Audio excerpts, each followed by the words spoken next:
Here we consider the problem of the derivative, first derivative, equaling, again, some mix of x and t's. In this case, x is the dependent variable, so think of it as position against time, so this would be a velocity, and the relationship of velocity to the original variables is a bit complicated, but we can still do the same procedure, which is to separate the variables and then integrate both sides. So if we go ahead and do that, we can bring the dt up, and more importantly, we can bring the x minus 1 down to the other side to a 1 over x minus 1 dx. The dt goes up, and we leave the t plus 3 over there. And here we have x's with no t's. That's our check. We're doing an x integral with only x's. And on this side, we have t's and we have no x's. Constants are fine anywhere, but what we need is no mixing of the variables. That separation being the key. Having seen that separation, we can then integrate both sides, and we end up with a simple ln. This is a simple linear term in the bottom. So we get a ln of x minus 1 equals the ln of t plus 3, and we put the constant of integration on the right-hand side because, again, we're going to be solving for the dependent variable of x equals, so our goal is to isolate for x, or to get x equals. And if we're going to do that, we might as well put any new constants on the right-hand side away from the x's. Once we have this form here, what we want to do again is hone in on the x, so we need to get rid of the ln. So what we're going to do is exponentiate both sides. And here you have to be just a bit careful. If we're going to use each side as an exponent for base e, we have to take the entire side as the exponent. And that in particular includes the plus c. Now it is just plus some scalar value. It came out of the integral, but from now on it's just treated as some number that we don't know. What that does on the left-hand side is give us an x minus 1 absolute values, and here we actually have two things we can do. We'll do it in two steps.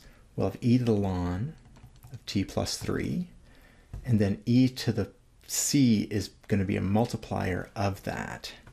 And then we can get rid of the exponential and ln because they're inverses. And that gives us a simpler relationship than we had before. Now there's a nice trick that we can use here. What I'd like to do is take away the absolute values, because those are really awkward to work with when we're trying to solve equations. But we also notice that everything right now is positive. This has to be positive, this has to be positive. Exponentials are always positive. So there's a nice convenient trick that we can do, which is define some new value, a, which is basically going to be e to the c. However, if we want to take these absolute values away, what might happen is one of them turns negative, and we want to capture that. And it might be a bit surprising, but this trick will work consistently. We would just let this new value be positive or negative as needed. So a becomes e to the c, and if there is a plus or minus sign to be brought in, we also lump it into this new constant a. And what that looks like is the equation is identical,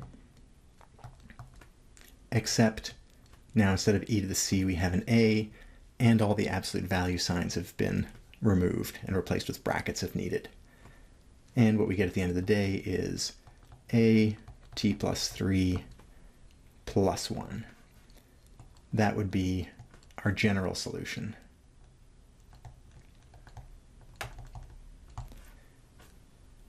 And that's the hard part all complete now.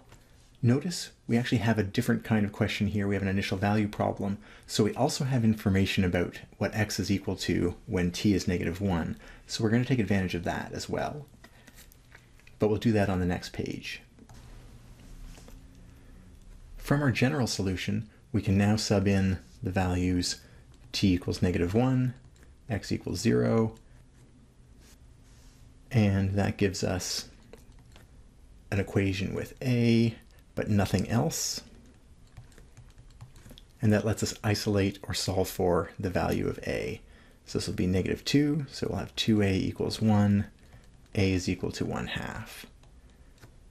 So our final solution, x as a function of time, would be 1/2 t plus 3 plus 1.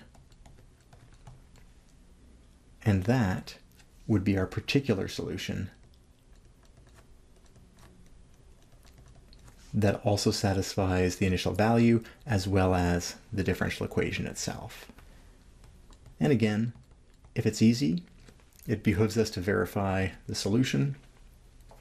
How do we do that? We again sub in the solution that we're proposing into the differential equation and solve. We have faith that it solves the initial value because we just use that information to solve for a, but we could double check that as well if we wanted. The more crucial part is the differential equation. The left-hand side is dx dt, or the derivative of our proposed solution. And that simplifies. We can take the derivative right across there. It'll simply be 1/2. The only t is the t times 1/2, and we're done. Now that seems terribly simple. Let's take a look at the right-hand side, and hopefully it simplifies out to that same value. What we've done is proposed a value for x. T is the independent variable, but our x is this complicated function here. So we're going to sub in the x. That is all of our x there. And then we also have the -1, and we have the t plus 3. And we start seeing some nice cancellations right off the bat. These cancel, and we end up with 1/2 t plus 3 over t plus 3. Those cancel nicely, and in fact we do get that our left-hand side equals the right-hand side. So our solution is actually a solution to the differential equation, and if we plug in t equals -1, we can work it through. We'll get a value of 0 overall. And that's it. We found a particular solution and verified it for this differential equation.